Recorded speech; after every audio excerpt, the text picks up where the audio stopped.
ભાવનગરના બૃહદગીરોમાં એશિયાઈ સિંહનો વસવાટ સતત વધી રહ્યો છે, પરંતુ જે પ્રમાણે સિંહના મોત થઈ રહ્યા છે તેને લઈને સિંહ પ્રેમીઓમાં પણ ભારે રોષ ફેલાઈ રહ્યો છે।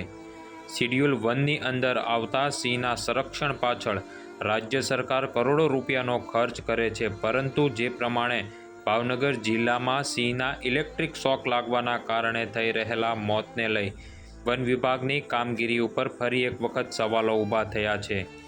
જુઓ ગુજરાત હાઈકોર્ટના વકીલે સિંહના મોત બાદ વન વિભાગને શું ટકોર કરી।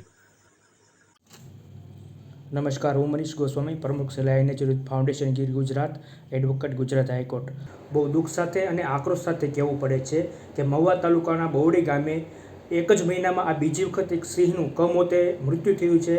આની પહેલાં પણ અગાઉ 10-15 દિવસ પહેલાં એક સિંહ વીજકરણથી મર્યો હતો અને આજે પણ એક સિંહ વીજકરણથી મર્યો છે।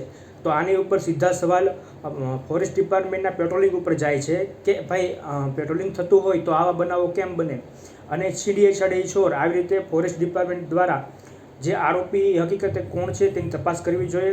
આ વખતે આરોપી પકડ્યા છે, ઓલા વખતે પણ આરોપી પકડ્યા હતા, પણ એમાં અમુક અંશે લોકો એવું કહે છે કે એ નિર્દોષ છે।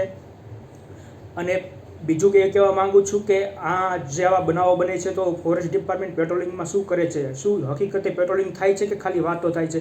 મારી પાસે અમુક મેસેજ એવા પણ આવ્યા છે કે સાવ નવા ટ્રેકરોને જેને સિંહ પ્રત્યે કોઈ બી જેને અનુભવ નથી એવા ટ્રેકરોને ડિપાર્ટમેન્ટના અમુક અધિકારીઓના મિલીભગત અને એકાબીજાના સંબંધથી રાખવામાં આવ્યા છે અને જૂના ટેકરો જે અનુભવી ટેકરો છે એને કાઢી નાખવામાં આવ્યા છે, જેને સિંહના લોકેશનની પણ પૂરતી ખબર નથી પડતી। આવા લોકોને ટેકર તરીકે રાખવામાં આવ્યા છે અને આવા ટેકરો પોતે ઘરે બેસે છે અને સિંહ પ્રેમી હોય, સિંહ જોવાનો જેને શોખ હોય એને મોબાઈલમાં ઓપન કેમેરા આવા બધા સોફ્ટવેર ડાઉનલોડ કરી અને ફોટો પાડીને મોકલવાનું કહે છે કે તું સિંહ જોવા જા ત્યારે મને ફોટો પાડીને મોકલી આપજે, હું મારા ઉપલા અધિકારીને મોકલી આપીશ।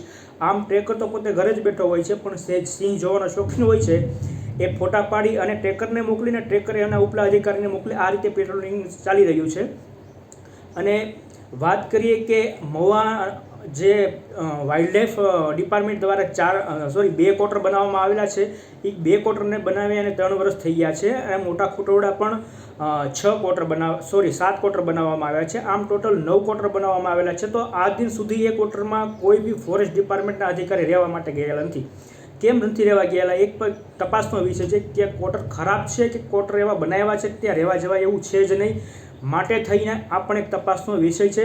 માટે હું સોશિયલ મીડિયાના માધ્યમથી અને પ્રેસના માધ્યમથી પીસીસીએફ અને સીસીસીએફને ધ્યાન દોરું છું કે આ શું કરપ્શન થઈ રહ્યું છે એટલું બધું સિંહના નામે અને સિંહના પેટ્રોલિંગના નામે બધું શું ચાલી રહ્યું છે તેની આપણે પણ કડક રીતે તપાસ કરવી જોઈએ।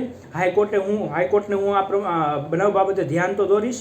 રેલવે ટ્રેકમાં માણસ સિંહ કપાતા ઓછા થયા, ત્યાં વીજકરણમાં સિંહનું મૃત્યુ થવાનું શરૂ થઈ ગયું છે, માટે થઈને ઉપલા અધિકારીને વિનંતી કરું છું કે આમાં કડક પગલાં લઈ અને આ બનાવ આવા ન બને તે માટે પૂરતી કાળજી રાખવી જોઈએ। અને જો આમાં ધ્યાન દેવામાં નહીં આવે તો આવા બનાવો છાશવારે બનતા જ રહેશે, એમાં કોઈ નવાઈ નથી।